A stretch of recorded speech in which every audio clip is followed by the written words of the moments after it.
I'll say, are we going to do this like NPR maybe? We could try NPR. All right, go ahead. You try first.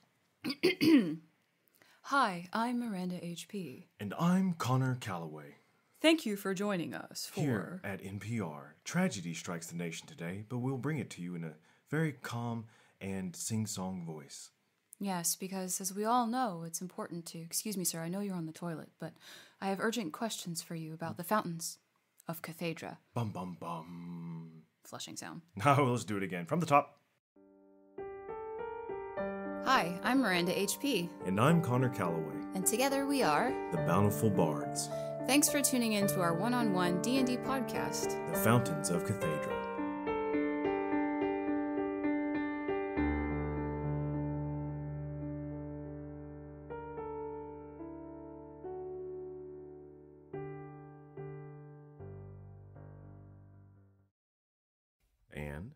And we're good. We're good? Are we starting? We are.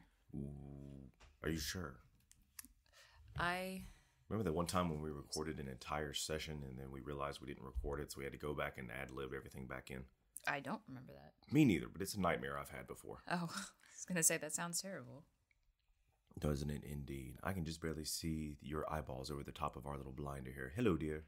Hello. Most people don't realize we have like a little shadow buffer between our mics here, and we don't really see each other while we're playing. So I guess it's a bit... Does it feel ethereal to you, Miranda? Sometimes. Oh, that's good. Same for me. Today's episode may be a little short. We do apologize for that. Mainly it's me. I started playing a new D&D character with my friends 2 days ago, and I'm playing a Dragonborn Prince who's a bit over-the-top dramatic, and I think I damaged my voice a little bit, so it is going to be rather difficult for me to throw my voice or be extremely talkative or exciting, maybe like my usual self, so I do apologize for that.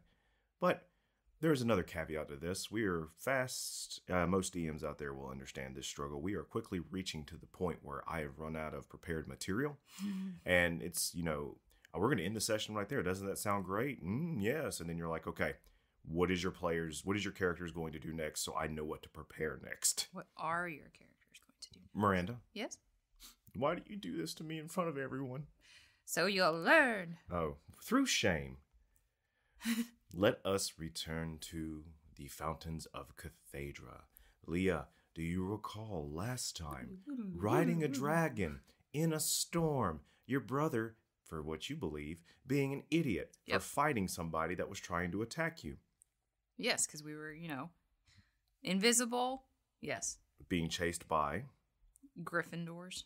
No, Miranda, just because they're magic cops doesn't mean they're chasing you in this story. Oh, okay. And I was a Gryffindor. Thank you very much, Miss Ravenclaw. Oh, I was... Yeah, sure. Late to the party on that one. I sorted Miranda. This is all before the big hoopla, but she was like, well, which house would I be? And I was like, well, you're extremely smart and lack social skills. Ravenclaw. Hey, it's much better. My secondary one was Slytherin, so I didn't want to be Slytherin because I always thought, it'd get really damp under that lake because that's where their common room is underneath the lake. So I'm just like, that'd be damp. I mean, it'd be cool to look out your windows and look, a giant squid swimming by and it's all eerily green, but still, it's just like, could you imagine waking up about 3 a.m. to go use the restroom, putting your feet on that stone floor and just feel slime from the lake? I mean, considering where you live, that's kind of your experience anyway. Well, it's not that bad. It is so soggy here. I mean, we need to move. Please, we're gonna make a wish. Oh, not make a wish. What's it called? Not Patreon. What's the other thing that they raise money with? GoFundMe? Yeah. We're going to do a GoFundMe. Get us out of here. Yeah. Somewhere where it's a bit drier and a bit colder. Anyways, you made it back to the lookout point, which is, Miranda, who lives here at this lookout point? What is the name of the dragon? Tathios. Yes. What is her? Sword of the Sky. Absolutely. You both landed there thanks to Tathios somehow being able to fly again, coming to your aid, and probably, according to her son, Rysar, chasing off all of the griffin riding soldiers.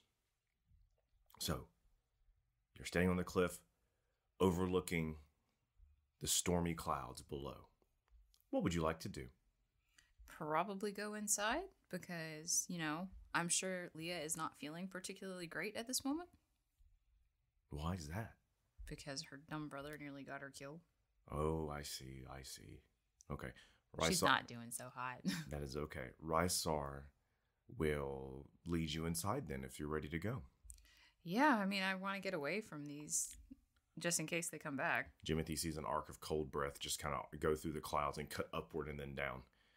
As you turn to go inside her keep, you can still see, though slightly obscured by the storm, the column of violet, almost said violent purplish light, the fountain that you opened, still streaking up into the sky. How far? Still unknown, but it vanishes from your sight. So, still in full force is this fountain. And, of course, tendrils, like wisps of air or fire, come off this pillar of light and seem to vanish across the countryside. Rysar leads you inside to the main chamber. Is there anything you would like to do? Well, probably need to find a place to recover. So Rysar actually, with that being said, he will lead you off into a secondary, looks like a sitting chamber, extremely large, big enough for him at least, where there is a plethora of cushions and silks and fabrics and just kind of like, just imagine the most prestigious pet owner. It's like, this is Charlie's room, and it's like a golden retriever, and he gets his own room, and it's just full of nothing but, heavy duty dog beds and, pillows all over the place. That is definitely what you see here. Oh, that's great. And Rysar, can I get you anything? Just, I think some water, maybe. We have plenty of water. And he kind of goes over to them. There's this big pot of water sitting to the right. Nice. Not a dog bowl, but still. Slurp, slurp, slurp. Jimothy starts undoing his armor and putting his sword down, and he looks over at Rysar and goes, "So I believe this place might be a little compromised." Rysar replies, "It may be. I have to wait for my mother to return and see what she thinks about it. So if you don't want to do anything else, we'll say about an hour passes by before, in this chamber, a small silhouette, darkens the doorway." Do I get, is that a short rest? Yeah, that's a short rest. Cool. So I get my inspirations back. You do. But there's also a dark silhouette in the doorway, which I saw really immediately turns and glares towards the doorway, because he was also asleep on his back. With all his feet in the air? Yeah, when she sat down to rest, he just kind of walked over to his padding and just, it fell over on his back. But he jumps up quickly and looks and stares. Okay. We also look and stare. Is that all you do is look and stare? Well, Stop and stare. How many hit dice do I have? Into the room. Never used. Well, okay, never mind. Walks this beautiful elven woman. Her hair is a dark chestnut with streaks of silver in it that seems to billow back down behind her back. She wears a beautiful dress of blue and silver looking silks. Her eyes are a piercing blue. Her skin is very pale for someone who lives in a mountainous area where, much of the sun isn't seen. And from the top, and sitting on top of her head, it looks like two. Well, no, we won't do that. But anyways, elegant rings on her fingers. And she looks at all of you and says, "Well then, that was quite the event, wouldn't you say?" Yeah, because dragons can take on human form. You don't know that. Oh, Lia doesn't know that. Lia doesn't know that. Rysar doesn't know that. And he's like, what's going on? You smell like my mother, but you don't look like her. Oh, no. Cathaidra, in her humanoid form, raises a hand and smiles at her child. "I have not worn this form in quite some time. But thanks to you, Lia, and opening that one fountain, 1/6 of my power is returned. So it would seem I am able to change shape just like I could in my younger years. Nice. I don't believe I will be able to hold this form indefinitely like I once did. Perhaps for an hour or though. It does make transversing my chambers a bit easier. There are several rooms in this fortress that I could not go to because I did not want to destroy the architecture getting there, if you understand what I'm saying. I know, you'd need an archmage. She walks over I'm funny. And looks at her son and goes, I can teach you how to do this too. And I will. It takes time. The first time I ever transformed, I walked around with a giant tail sticking out my behind, so... He's gonna be a little pimply faced, like teenager. Little gremlin. We will take care of that in another time. Lia. Yes. Jimothy. And she walks over and just grabs you both. And you, for a split second of maybe panic or not wanting to be touched or something, you try and resist, but there is no resisting this, not frail, just, just elegant, normal looking physique. But you feel the movement of a mountain push behind you, an avalanche, as she scoops you both up into her arms and begins to squeeze. You will be hugged. This is very much still the strength of a dragon. She says, thank you both. You have brought vigor back to my life. I feel young again. I feel strong again.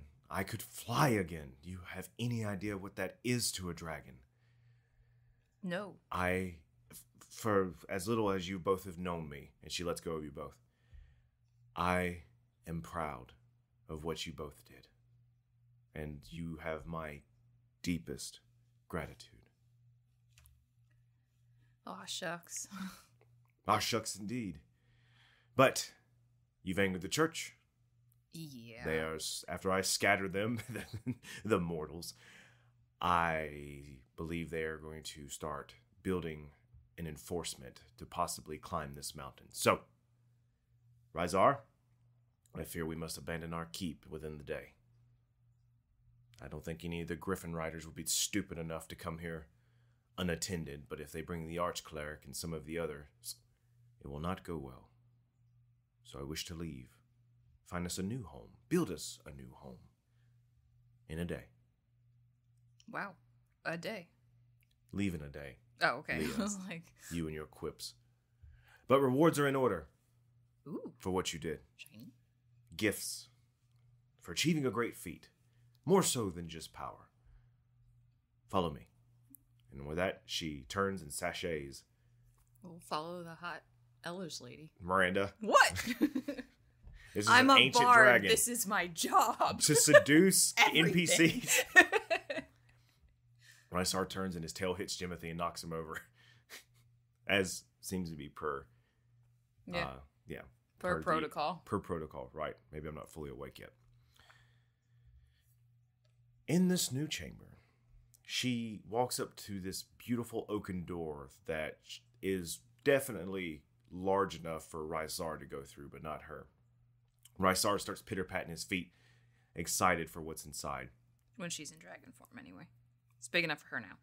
It's big enough for her now, but when she's in dragon form, it's not. But it is big enough for her son to go into. So mayhaps, he had to be the one to go in this chamber and get things out. Yes, I was just making a clarification. She places one hand on the door, and it immediately recognizes as runes begin to spiral out and connecting to the edges of the door. There's a brief flash of silver light, and these double oak doors just start to swing open. And inside you see a hoard of treasure. You see gold coins and silvers. No copper, not a copper in sight. Platinum. You see chests, ornate chests that are just wrapped in beautiful metal effigies. You see goblets. You see all of this just piled off in one corner. In another corner, you see a plethora of beautiful leather-bound books on wooden, well-made shelves. So the right side of this room is just a camaraderie of gold coins all scattered about. And the left side, it looks more tidy with a bunch of books. And then there's also a shelf that also has glass vials full of viscous material glowing or something swimming inside of them. And there's even, it looks like a large glass case full of a bunch of beautifully grown, exotic-looking plants you've never seen before. This is a silver dragon's hoard. With a terrarium. She walks over to the center of the room where there is a hexagon-shaped table made of mahogany with gold inlays in it. And she reaches out and pulls a bundle from it and turns, Lia. Yes, ma'am. Come here. Okay. As you walk closer, she lets the drapery fall and you see a mass of beautifully interlinking chains making the form of a shirt. And she said, I knitted this while you were gone, and hands it to you. How? I'm not going to ask. As you take it, you do look at it, and you just see it is made of metal, but it is light and it is cold to the touch, and you can just feel like it's almost weightless. She says, this is a magical chain shirt. Ooh. It is meant to protect you better than you already have, which is hardly anything at all. You know, I they only also- make bras so well where I come from. After I heated the metal to make it move, I had to calm it back down with my dragon's breath. So because of that, it has also been imbued with a cooling essence. It will help keep you cool on the hottest days and also make you resistant to fire damage, Connor says in a metaphor. Ooh. This is and I know people at home that might be a bit of the rules lawyers might hear this and go, how could you do that? This is a +3 chain shirt, which is 13 plus your dex modifier with a max of 2. So if you have 3 dexterity score, it only does 2 additional. But you said you had 1, correct? Yes. Okay. So can you translate that into one number? Because I heard a lot of pluses. No, I need you to keep up and understand. It is 13 plus 1 for your dex, which is 14, plus another 3, which is... No. Are we... 14 plus 3. I know that I'm 17, but I'm asking Good job, what Miranda. it's impacting. What do you mean? It's armor. Right, so You can what wear it is under my your clothes. AC now? You just said it. Oh, 17? Yes. Damn. Good job, Miranda. I was confused. You were like dexterity and this, and I'm like... I know. I did that on purpose. I'll be honest with you. You're so mean to me. Maybe you deserve it. I'm going to start throwing around, like, old Sanskrit and stuff if you don't watch yourself. Don't throw sand in my house, especially not in a scripting form. She goes, and then when you look at it, actually, like it's so intricate and beautiful, but then you look, there is a pattern, like a sigil on the, the chest area, the not chest area, well, chest, center of the chest, the sternum area. And she says, and pointing a finger on it, and you see that her nails are beautiful silver, but also come to a point like claws. It's not, it's not exaggeratingly. It's not like extremely long nails. Like she doesn't have 3-inch nails after her finger, but it's just one. And she taps it and she goes, "This is my sigil. So anybody that glances at your armor should see it. I'm quite proud of my work." It's amazing. Now, for Jimothy, the tools I use to make this shirt. He's like, "What?" And she reaches over and she picks up and turns around and she is holding knitting needles. She is holding 2 beautiful looking swords. At the very top of the blade, single edged, and at the very top of the blade is a little hook at the top. She goes, I have a few of these, but these magical swords I use to knit her shirt. Well, if they have a hook at the top, they're crochet hooks. So you crocheted the shirt? Crochet, knitted, yeah, sure, crocheted There's the shirt. a difference. She crocheted it then. Whatever one is more elegant and, I guess, complex. So is it knitting or crochet? Well, they're both pretty complicated, but machines can't crochet. Is Okay, so it's crochet. Okay. There. She says both swords are magically infused and will help cut better. You can use them like this as she holds them out to either side, left or right, and then she brings them both together in front of her and you hear a clack as they clack and snap together. Or you could use it this way. And basically she took 2 single-edged blades and made them into a great sword. Ooh. And then they can recollapse again. And she turns and hands it to Jimothy. It does not carry a name. You will have to come up with that on your own. He reaches out and grabs the sword and says, the Silver Fangs. She goes, ooh, I love that one. Thank goodness. I thought he was going to go with what he named our first pet and call them Pointy Stabby or something. So glad he's come a long way since then. He pulls out his regular sword. Pointy Stabby's got me a long way, okay? sheaths it back, and I'm still going to keep it, just in case. Yes, I know. You are easily attached to inanimate objects. He takes them and he graciously bows. She says, "Oh, and this," and reaches over it and picks up a beautifully made leather scabbard that slides into place. There you are. So, before I begin taking all of this away and moving it elsewhere, what do you two plan to do now? Well, we need to find another fountain. Don't we have to return? Like to base camp? At some point. Well, we know where the other fountains are. Maybe we should talk to Thiel, see what she thinks as well. I know she's dying to hear what happened.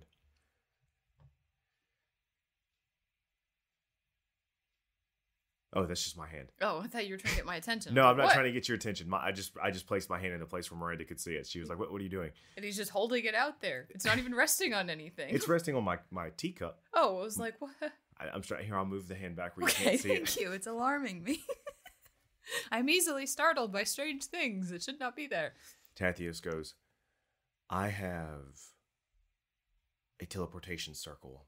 I could send you back to Thiel if you wished. And then she should be able to send you to wherever you wish to go. I would highly suggest taking a few moments, a few days to let the church calm down, because this is quite the extraordinary upset within their hierarchy. And maybe they don't believe you'd be able to make it to the other fountains in time, but rest assured, the word has gotten out to bolster the defenses of these areas. However, they are in or close to the city, so that will also play in your favor. But your faces were seen, were they not? Yeah. Jimothy goes, yeah, the archcleric saw us.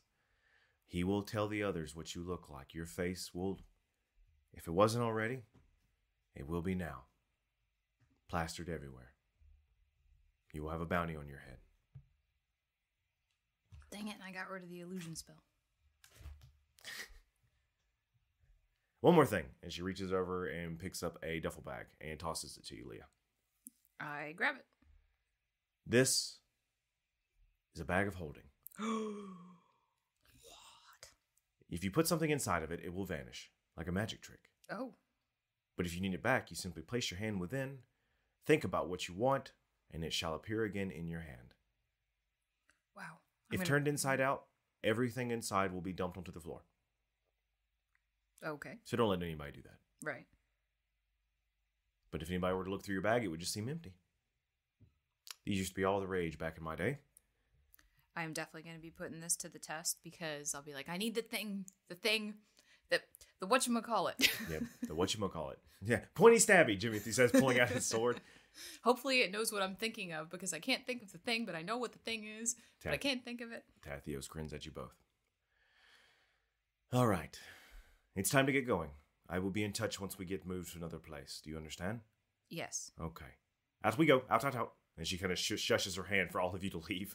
Great. Yep. Going. Bye. Ooh, yep. This way. She goes to leave. She turns around and she goes, it's time to pack up. And then she snaps her fingers and you see an arc of like silver lightning appear as she does so. And you turn around and just see the entire room become animated with life. Oh no. All the coins begin to stack themselves in a very appropriate fashion, in like stacks of 10, 10, 10, 10, 10. All the books begin hopping off the shelf and like toting over, and it all seems to be going into this large black space in the floor, and things are just starting to hop in as the door shut. It's like a combination of Merlin and Mary Poppins. Thereabout, yes. Just a spoonful. 100%. Mary Poppins is an ancient dragon in disguise. It is known. You know what? That tracks. She leads you down a hallway, then another, then up some stairs, then down some stairs, until you get to this next area. Somehow you ended up in a tower with large open airway, arcing windows, and you can feel the cold breeze spilling across. And there is ice, like black ice from times of unuse, scattered across the floor. She walks in and snaps her fingers again, and the ice shatters and scoots off the top. Rysar goes, I'm going to miss you guys. It was a lot of fun. Oh, we're going to miss you too, buddy. Are you going to be even bigger next time we see you? Tethios chuckles. Give him screeches. His growth spurt is over for now. It'll be some time before he gains any more weight. But who knows? We'll see what happens next time. Lia, Jimothy, keep me informed with the next fountain you go for. Yes, I cannot help. And a dragon such as myself with my size, they are aware of me, and they will probably be expecting me, which means I will be in danger. The church has weapons of old meant for slaying my kind, specifically created to slay my kind, forged by giants. So I hope you understand that I will not be able to give you aid again for some time. Do you understand? I do understand. Good. Do you have the inscription, the magic circle inscription that you used to get back to your base camp? Thank you. She looks at it. I have it. Wonderful. She hands it back to you. She goes, stand aside. And as you look on top of this tower floor, there is a magical circle just inscribed on the ground.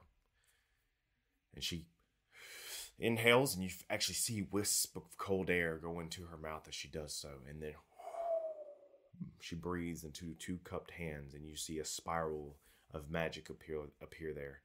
Then turning it, she very calmly places the magic in her palm to the floor, and then the circle becomes a light. She goes, off you go.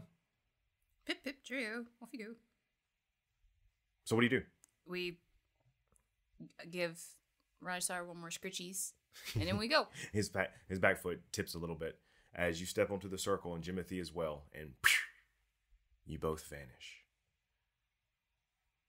Into the unknown. Is that what you're singing as you go in? Obviously. Okay. The moment you return, you are immediately greeted by a sparking ball of electricity that collides into your chest. Yay! What did I name it? You gotta remember. I don't remember. You better look through your notes. I don't remember anything. That's why you take notes. That's what note taking is all about. Humans aren't meant to remember. We're meant to problem solve. Remembering is nothing more than a byproduct. That's why we need to get an AI that just watches us and reminds us constantly. Like Cortana. Like, this is why you are an idiot. I can't remember either. It's been a minute since y'all have been back here. Jane. Jane greets you. Jane the Crackle or Willie the Cook. Beep, boop, boop, beep. Beep, boop, boop. That means gazpacho. Yes. You are standing once again in the now magically lightened tunnel that has the 4 other magical circles. One of them, took you to Radian. This one that you're in actually is... I can't remember how I designed it. Did I design it to where one of these tunnels... Yeah, sure. That's how you return. Is basically, this is a different magical circle that you've returned on that you believed, hey, this was once covered in boulders and debris, but now it no longer is, as it has been cleared away. Debris. And yeah, you had it like a subway station, essentially. Yeah. Magical subway station. Theo comes running out. And she goes, oh, goodness, you're back. Back we are. And then a few other figures step out. Mm. And you hear Lia, Jimothy. And the two of you look over. And you see both Tamara and Timothy Wicker standing there. Your parents. Oh, we're in so much trouble. We didn't do it. Maybe we did. Why are they here? Oh God. We're so grounded forever. Without missing a beat, Timothy runs over and for the second time today gives you were both embraced and hugged immediately by your father. Hi, Dad. He goes, oh, I was so worried about the two of you. Look at you. Look, what is all this? And he steps back and he like grabs your cloak and pulls it up and sees like the beautiful color of it. And he goes, and this, and he like gestures towards the hilt of the blade that's now across Jimothy's back, where he put it for now. He goes, my goodness, what have you two become?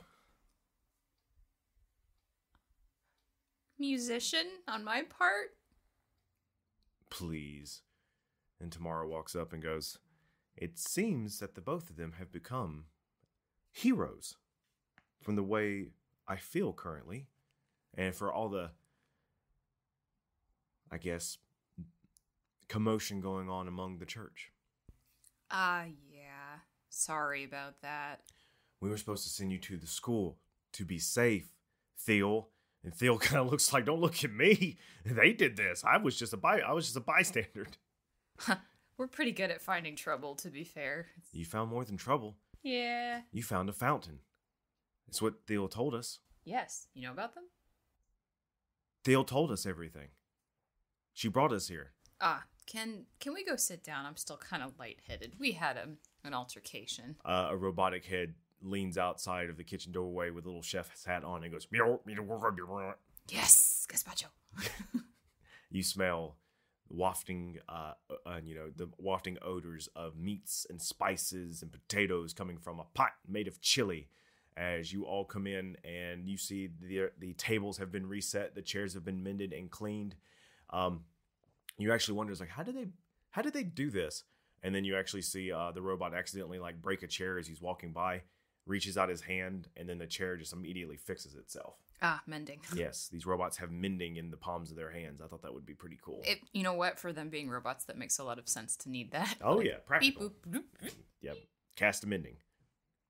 You all sit down, and then he brings over a few bowls of chili, and they just all kind of slide off his arm. You don't know how he was able to hold so many, but he did. It's one of his other chefy skills. Theo goes, what happened? What you found the fountain. What happened? Tell me everything. So, Archcleric. Do we know his name? Kabad. Abad? Kabad. Kadad. Kebab. Kebab? Kadad? Yeah, shish kebab. Archcleric shish kebab. Sorry, food on the brain. Archcleric Kadad. Man is super jacked, by the way. He was a soldier in the Lance. Of course he is, says your father. His angel fit that he's been doing works. Your father laughs at that into his chili. Tamara glances at him coldly. Like, how dare he? Yeah, because what she'd be like is, I'd come up with a better quip than that. Get on my level, noob. If you know my mother, she is very much like that these days. I did not base these characters off your real parents. Hint, no, hint. not at all. So we'll tell them about like the meeting the Archcleric and having to Assassin's Creed through and get the sigil. That is amazing. You two got into the building without even being noticed. Ha! He slaps the top of the table. He goes, that's brilliant. You two are brilliant. Of course, you're your mother's children.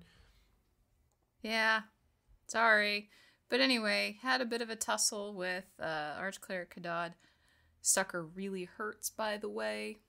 I'm slightly better than I was before. I'm actually a lot better than I was. Pretty rough for a while, because, we also had to escape griffins and... A dragon? Well, we didn't escape the dragon. The dragon helped us escape. Well, yes, exactly. This is... Leah, this is worth a story. You know that, right? Says your father. Yes. A well-known bard. Or, musician. Not a bard. Bard has a negative connotation on it in the world right now. Well, it doesn't change what he is.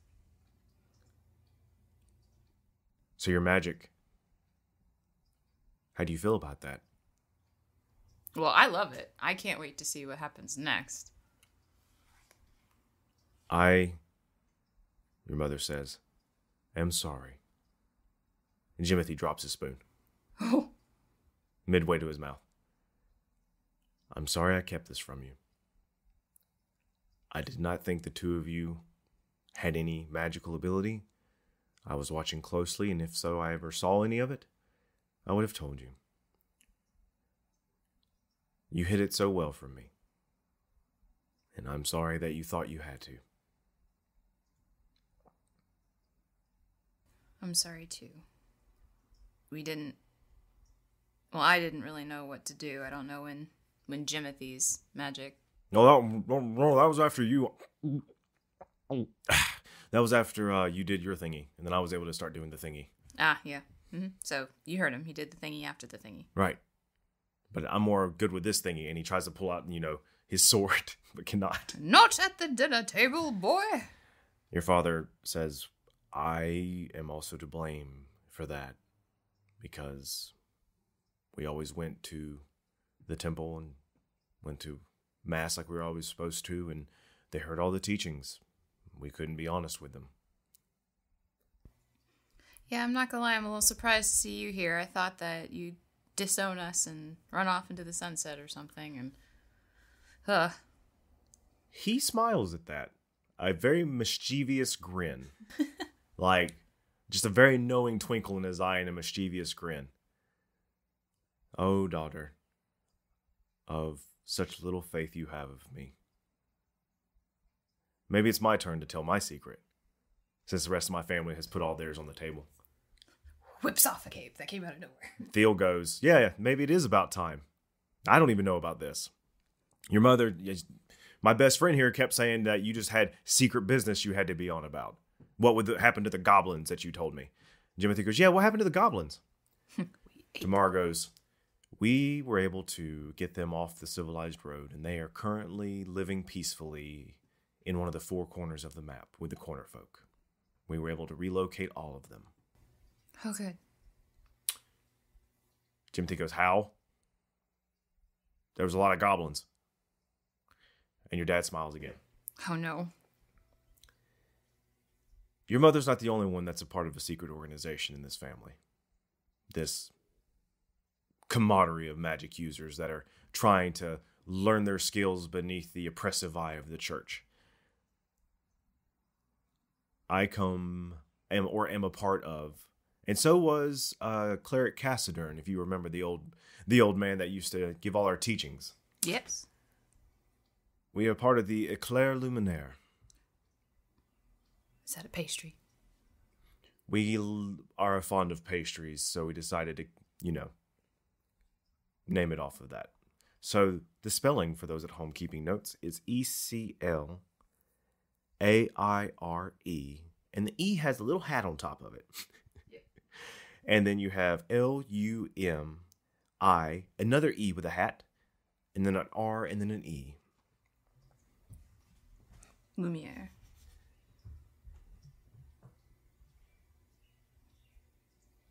Your father waits. Hat. Are you talking accent mark? Yeah. Yes. Yes. It's in the opposite direction. Okay, so it goes. And the E of Eclair is also has a little hat on top. And then you have to tell me how to properly pronounce that. Éclair lumière. There you go. Lumière. Usually. You usually drop the R, but yeah. Don't worry, Dad. I wrote it down in my notebook. Well, good. Just don't let it lead back to us. Into bag of holding. They'll never know because I think of it as Noti Bookie. A Noti Bookie. Well, he holds his hands out to either side, expecting something. What? His hands drop. Well? What? Jimothy goes, he wants you to ask him what it is. Oh, what is it, Dad? Finally, I'm glad you asked. And he reaches down, he pulls up a lute and sits it on his lap. Oh, God, here we go. And he begins to strum. As you know, I have always been a part of the church. And I believe it is important. Faith is important. Organization of people is important.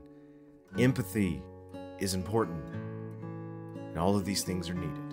And he strums a little bit. However, as you've already seen, such power can become tainted. And with this taint comes the problem. The church has grown too strong and cared too much for its arms. So instead of showing peace, they bring swords to all our farms. Yeah, that was bad. He writes something down. What I'm trying to get at here is, and he puts the lute away and stops being, Funny. I'm a part of an organization that believes in the true tenets of our faith, which is caring for people, accepting people, and helping people who need it most. We organize food to those who are in need as well, and we protect those who are different, because the church has decided that being different is a problem, and my portion of the church believes that's wrong. So, when you found those goblins, it was my job and Cleric Cathaidra's job to relocate them safely before the church captured them and shipped them off to Vault, the capital city. I do not have a magical bone in my body. You get that from your mother. However, that is an organization I am a part of. Please, applause. He seems a bit more playful than he usually is. You're used to your father being a little more, a bit more stand backish and quiet, and you're almost feeling like, was that a fake? Is he being his real self right now? Well, I mean, of course, you've seen him be playful too. Growing up as kids, he was always the one that was out in the yard with you most, kind of thing. Yeah. So I have resources as well. And he drums his fingers. So what are we going to do next? I, for one, we need to keep opening these fountains. I agree. My mother goes, and I am quite excited to do that as well, and just see how much further our magic can go. Isn't that right, Theo? Theo goes, oh yes. I've had quite the day trying to figure out where my new abilities go. I don't know anything yet. Tathio suggested we come back and talk to you about it, Theo. Well, and she gets up. I'll be right back. She comes back and she pulls out in there. Before you is a large map. She goes, we have 5 other locations that we can go. I highly suggest we do not go to Vault with our current power level. Yeah. The capital city will be the most secure. So, I wonder where other cities we have. We have Etchings, which we came from. Mm-hmm. And then we also have, and she just kind of looks around a little bit as I pull up the map. We have Unbrecken to the east. We have Hillvane. And we also have Easeway. So that's what we have so far. Which one do you think we should hit next? Which one is the furthest away from, they're all cities, but are they all, really big cities, or are there some that are smaller? Your father says, I've been to all of them, and they are all they're all quite massive. Miro is probably the smallest, followed by Etchings, almost its twin, but Unbrecken is a city built along massive hillsides. Hillvane has its own strength as well. Easeway is the most, how do I put this politely, dear? And Tamara goes, not sinister. Let's see. Now here's Connor kind of locked up. What's a good word for where all the, seedier? Seedier, is that a word? Yes. Yes. It's just more the seedier area. And Jimothy goes, hey, that's where our halfling friend went. Ooh. We And could of go course, mess with him. you have Vault, which is the coastal city of the Angel. Yeah, well, we already decided we're not doing that one. So, no, yeah. So once again, we have Etchings, we have Unbrecken, we have Hillvane, and Easeway. Lia / Miranda, what path should you take next? Well, we have the halfling friend of ours that the church doesn't know about him. And he said he was going to Easeway, which is south of Etchings. So maybe it would make sense to go there. Because if they know who we are, they're going to look at Miro and Etchings first. When they don't find us there, they're going to start spiraling outward. So. And then your father says, and they don't know that you can teleport around like you do, which is fascinating to me. Yeah, so they'll think it'll take us a lot longer to get places than it does. So I think we should start with Easeway, because that's where our buddy is, and see if he can help us out.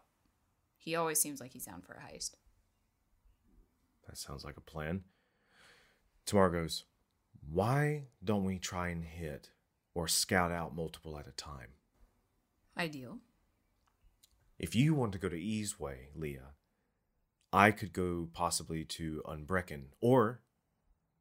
No, I don't need to go to Etchings. They'll recognize me. And then she turns and looks at her husband. You could go to Etchings because they don't know what you look like. While I could possibly go to Unbrecken. And Theo goes, that's not a bad idea. I definitely think I need to stay here to keep the station up and running. And I can be our point of contact for all of us. Well, plus it makes sense if, Dad's been so good at faking it this whole time. I'm very good at faking it, he says, throwing his voice. You'd be surprised. Changing his voice, you mean? Changing his voice, my apologies, yes. I was like, I've never seen you do ventriloquism, but hey. And then he repeats exactly what you say without moving his mouth. Noted. You got it from somewhere. Right? Yeah, well, it makes sense because, go undercover. And, well, plus you could probably, if you have your illuminated pastries places, then you can potentially start up, more underground, make more connections, and so on and so forth, because it's easier to tackle an empire from within. Jimothy goes, oh, what about Hillvane? Is anybody going to go there? They're all quiet for a moment. Like, don't look at me, what do I know? He goes, I'll go there. What, we're splitting the party? Oh, Leah, we might as well. They're right. The church is going to be locking down all these places. The quicker we can get to them and at least scout out and get an idea, the better we can. You go to Easeway, find our friend and see if he can help you. Maybe even find the fountain. If you can knock it out now, that'd be great. And we'll try and do the same at our places. But if anything, we can all meet back here in a week with the information that we have. And we'll try to stay in touch. And, Theo, I think one of the things that maybe would be good, I'm sure you've been exploring around here a lot, maybe see if there's a way for us to get some kind of communication devices. I haven't been able to find anything of that sort. Or find a way to make some. That is true. But you, your mother, and I all have the ability to send these messages we do long distance, so we can each check in with each other if we need to. Tomorrow, not today. And your father was, yes, we can start this in tomorrow or the day after we've, had some more talk and spent some time together. But, we need to move fast and hard. I'm going to get in contact with the rest of my organization and see if there's any Easeway and the rest of the places that we can meet. Because rest assured, and Jimothy, before he even finishes, Jimothy says, we're going to all need to take on Vout together. Boss fight. Sorry. And we have to look out for the ire of the arch-clerics in each city. Yeah. So, we have a plan. And I think that's a good place to end this episode, so that your husband can figure out or develop these cities a little bit further. How's that sound? Yeah. How do you feel, Leah? Or Miranda? How do you feel about this story so far? Well, off we go to make more of a mess. That is true, and I'm going to get you maps together. And once again, who knows? I really think we're going to start using Tailspire so that you can have maps whenever we're playing. That'd be nice. So we're not all theater of mind, but that gives me some time. Thank you, everybody, for listening and watching and hanging out. I'm glad my voice was able to hold out throughout the entire thing. Sorry I couldn't do my usual silly voices, but hey, we got to do what we have to do. Have a good day. Don't forget your bread and cheese. Yes, all the bread, all the cheese. Goodbye. Thank you for listening. Please leave a review anywhere you found us. You can reach out to us on Twitter at Bountiful Bards. We hope to see you again on the civilized road. And bring bread and cheese. As the story goes, until then.